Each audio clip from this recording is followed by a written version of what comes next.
बंदी छोड़ सतगुरु रामपाल जी महाराज जी की जय हो। परमपिता परमेश्वर जी की सभी प्यारी आत्माओं को मुझ पवन दास का सत्साई। सत्साई बहन जी, आप जी का सवाल है कि मुझे परमपिता परमेश्वर जी से प्रथम नाम प्राप्त है और नाम जाप करते समय मुझे बताया गया है कि मुझे जिसका मंत्र जाप करना है उस देवता का ध्यान लगाना है। लेकिन जब मैं मंत्र जाप करते समय ऐसा करती हूँ तो मेरा ध्यान बिल्कुल भी उस देवता पर नहीं जाता है। जैसे यदि गणेश जी का मंत्र है तो गणेश जी पे ध्यान नहीं जाता है, शंकर पार्वती जी का मंत्र है तो शंकर पार्वती जी पे वो मंत्र जाप करते समय मेरा ध्यान नहीं जाता है। मेरा ध्यान केवल परमपिता परमेश्वर सतगुरु रामपाल जी महाराज जी के ऊपर ही केंद्रित रहता है। देखिए बहन, ऐसी बात नहीं है।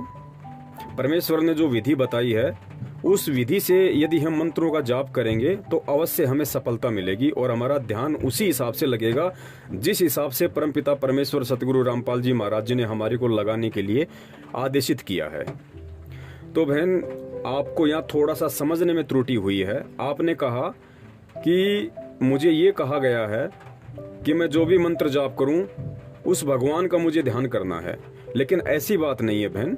गुरुजी ने जो हमें बताया है वो ये बताया है कि जब हमें ये ब्रह्म गायत्री मंत्र अर्थात जो प्रथम नाम है हमें मिल जाता है, उसके बाद हमें प्रतिदिन 108 माला इसकी करनी है। और 108 माला आप चाहो तो एक समय में बैठ के कर लो, आप चाहो तो 5 मिनट, 10 मिनट, 20 मिनट, 1 घंटा, 2 घंटा के अंतराल में कर लो। यानी जैसा आपको सूटेबल हो, जैसा आपको समय मिले, जैसा जिस व्यवसाय में आप रत हो उस हिसाब से आप इन मंत्रों का जाप कर सकते हो। हमें पूरे 24 घंटे में कम से कम यानी मिनिमम 108 मंत्रों का जाप करना है, यानी एक माला। ज्यादा करें तो कोई नुकसान नहीं है, फायदा ही है। अब बहन, दिक्कत आपको आ रही है कि आप जिस भी मंत्र का जाप करती हैं आप उस देवता के ऊपर ध्यान नहीं लगा पाती। बहन, हमें उस देवता के ऊपर ध्यान लगाना भी नहीं है। आपने जो सुना है वो गलत सुना है, या आपको जिस किसी भगत भाई ने बताया है उसने आपको गलत जानकारी दी है। परम पूज्य सतगुरु रामपाल जी महाराज जी नाम दीक्षा देते समय ये कहते हैं कि बच्चों, आपको जो ये मंत्र दिए गए हैं, अब आपने प्रतिदिन इनकी एक माला करनी है, 108 इनका जाप करना है और हमने शब्द पे ध्यान रखना है। हम किस देवता का मंत्र जाप कर रहे हैं, हमने उस देवता के ऊपर ध्यान नहीं रखना। उस देवता का जो मंत्र है, जो मंत्र हमें मिला हुआ है, जिस मंत्र का हम उच्चारण कर रहे हैं या मानसिक रूप से हम उसका जाप कर रहे हैं, हमने उस शब्द के ऊपर ध्यान रखना है, उस मंत्र के ऊपर ध्यान रखना है कि मैं कौन सा मंत्र उच्चारित कर रहा हूं।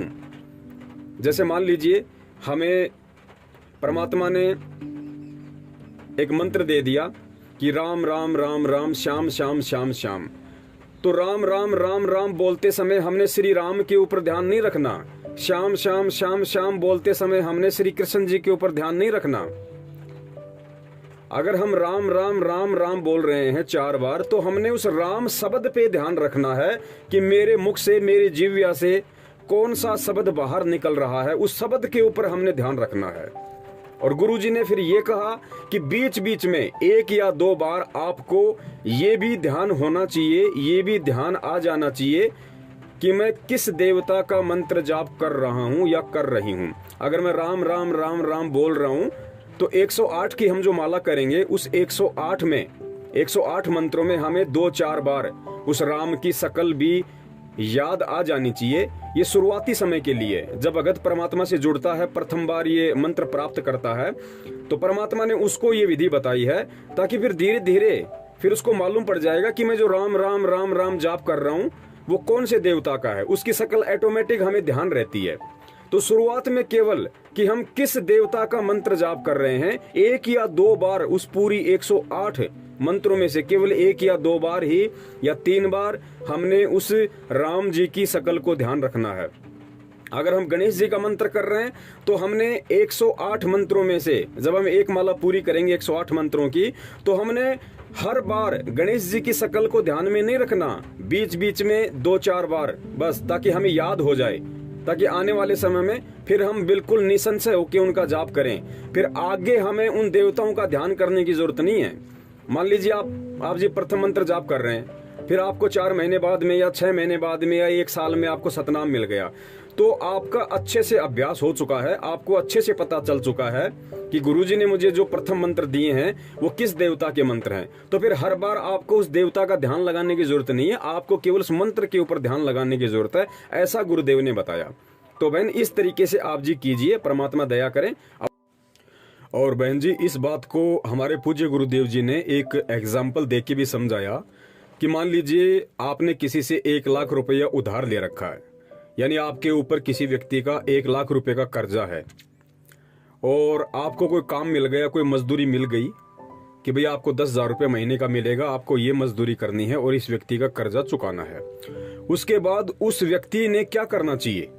उस व्यक्ति ने 24 घंटे उस मांगने वाले का सकल ध्यान नहीं रखनी, उस व्यक्ति ने ज्यादा से ज्यादा फोकस अपनी मेहनत पे करनी है, अपनी मजदूरी पे करनी है, ताकि वो मजदूरी ज्यादा से ज्यादा करके, पूरी लगन के साथ वो मेहनत करके और पैसा कमा के, और जिसको पैसा देना है उसका पैसा वो दे सके। अगर वो मेहनत मजदूरी ना करे या कम करे और बार बार ये टेंशन को पाले रखे कि फला व्यक्ति के पैसे देना, फला व्यक्ति के पैसे देना, कैसे दूंगा कैसे दूंगा, तो ना तो वो ढंग से मेहनत कर पाएगा, ना ही उस मजदूरी में उसका मन लगेगा।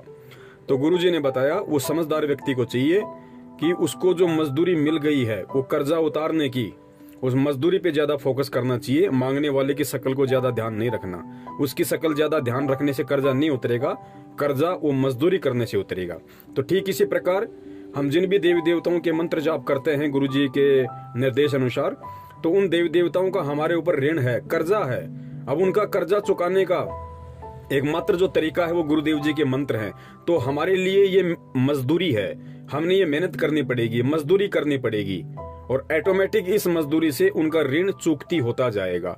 तो हमने ज्यादा ध्यान उस ऋणदाता का नहीं रखना है, उस देवी देवता का ध्यान नहीं रखना है, हमने ज्यादा फोकस अपने मंत्रों पे करना है, शब्दों पे करना है। इस प्रकार गुरुजी ने हमें बताया बहन।